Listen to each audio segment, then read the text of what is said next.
Flemish burgomasters, and to regale them at his Hôtel de Bourbon with a very pretty morality, allegorical satire, and farce, while a driving rain drenched the magnificent tapestries at his door. What put the whole population of Paris in commotion, as Jehan de Troyes expresses it, on the 6th of January was the double solemnity, united from time immemorial, of the Epiphany and the Feast of Fools. On that day there was to be a bonfire at the Place de Grève, a maypole at the Chapelle de Braque, and a mystery at the Palais de Justice.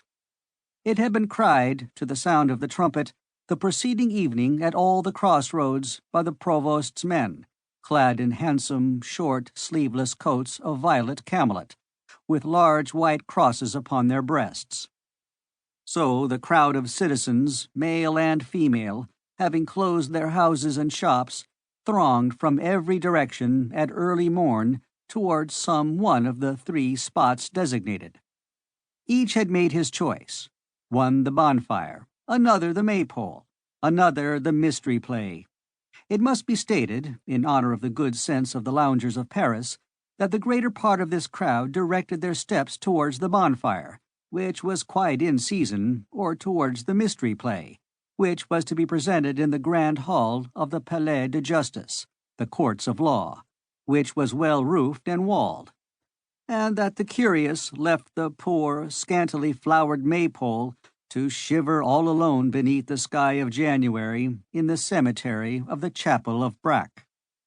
The populace thronged the avenues of the law courts in particular, because they knew that the Flemish ambassadors, who had arrived 2 days previously, intended to be present at the representation of the mystery, and at the election of the Pope of Fools, which was also to take place in the Grand Hall.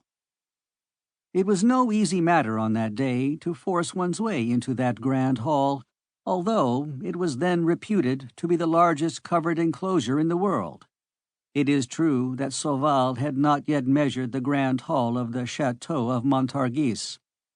The Palace Place, encumbered with people, offered to the curious gazers at the windows the aspect of a sea, into which 5 or 6 streets, like so many mouths of rivers, discharged every moment fresh floods of heads. The waves of this crowd, augmented incessantly, dashed against the angles of the houses which projected here and there, like so many promontories, into the irregular basin of the place. In the center of the lofty Gothic facade of the palace, the grand staircase, incessantly ascended and descended by a double current, which, after parting on the intermediate landing place, flowed in broad waves along its lateral slopes.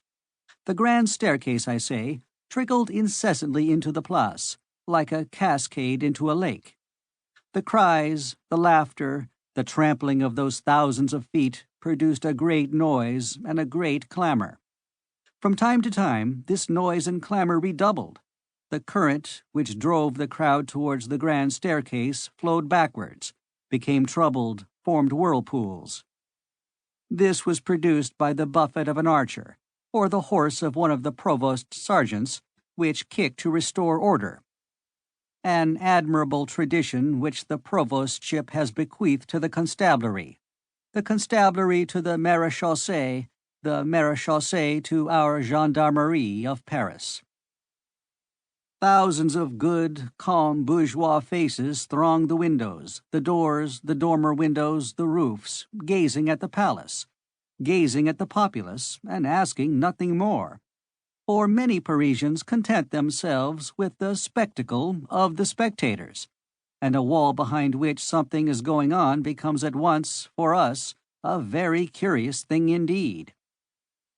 If it could be granted to us, the men of 1830, to mingle in thought with those Parisians of the 15th century, and to enter with them, jostled, elbowed, pulled about, into that immense hall of the palace, which was so cramped on that 6th of January 1482, the spectacle would not be devoid of either interest or charm, and we should have about us only things that were so old that they would seem new.